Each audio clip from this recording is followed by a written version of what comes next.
So do y'all ever be trying to get closer to the Lord? You're trying to get closer to the Lord. You're trying to do everything you can. And maybe you are getting closer to the Lord. Like you're feeling connected, but then you slip up.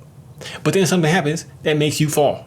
Makes you fall, and it makes you fall hard. And sometimes it even feels like when you fall in the Lord, when you're getting closer to the Lord, it makes you feel like you fell even harder because you were trying to get closer. Man, I had one of these days literally a couple of days ago because I was trying to get closer. I was trying to do all this stuff. And I do feel like I'm getting very close, man. I'm reading my Bible, doing all this. And it really freaking punches me like a right hook right to the damn face when I fall again because of that. When I have these moments where I fall into the sin that I know that I shouldn't be, and it just sucks. And I think we all understand that, man. But what if we start realizing that it's not about, trying to be perfect, trying to be anything like that, but trying to actually like wrap this stuff in God, wrap this stuff in getting closer. And maybe we can actually make this stuff that, can tempt us, that can make us fall, actually turn it into something that helps us get closer to the Lord. Because I had these days, like it literally makes the littlest things feel like a little bit heavy. You start walking around with this heaviness when you feel like you've fallen, man. And all of a sudden I can't see everything through God's love, man.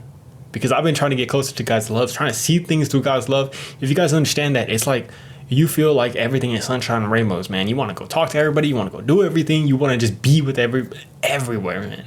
You feel this love and it's overwhelming. But it's such a contrast to when you're living in that flesh and the spirits of the flesh. The spirits of the flesh make you feel like closed off. I don't want to see nobody. I don't want to do nothing.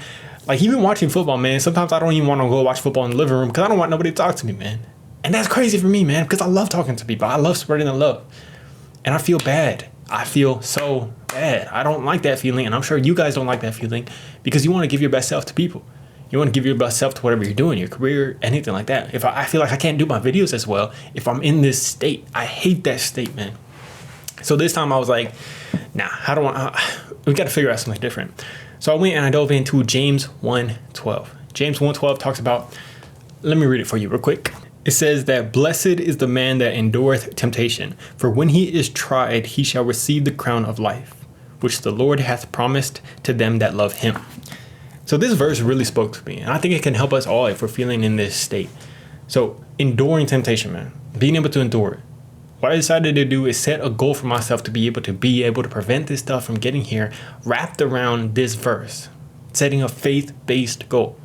So I know that in these moments where that thing is going to hit and it's going to hit us, maybe we can remember this, like blessed is the one that endured temptation, and start working that into our subconscious and start working that into being able to say that in these moments that these things are hitting us, man, because it can be so hard and it can be so tough, but just know that this is like, blessed is going to be the one that's able to endure that, man. It is tough, and it talks about it, the fact that it is tough.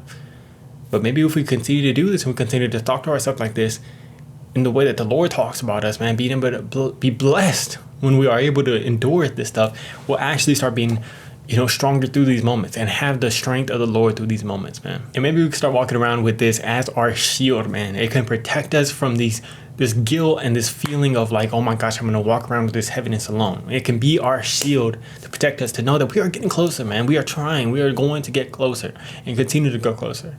So maybe we can start walking around with that shield and protection from God and be able to get closer through that, man. Be able to be not beating ourselves up, but being able to know what God says about us and get closer to him and be able to prevent this temptation stronger and stronger every single time, man. Get stronger and stronger in the word and use that as a sword of the spirit, which it talks about in the Bible. If you guys are dealing with this right now, I hope you guys are doing amazing. I hope that you're a little bit not so hard on yourself today, man. I love you, and I know that you are great. I know you're going to keep getting closer to the Lord. I hope you do keep getting closer. I hope you're feeling amazing today. I hope you release that weight off of you. I love you guys. Hope you're having an amazing day. Let me know down in the comments below how you're feeling about this right now. Peace.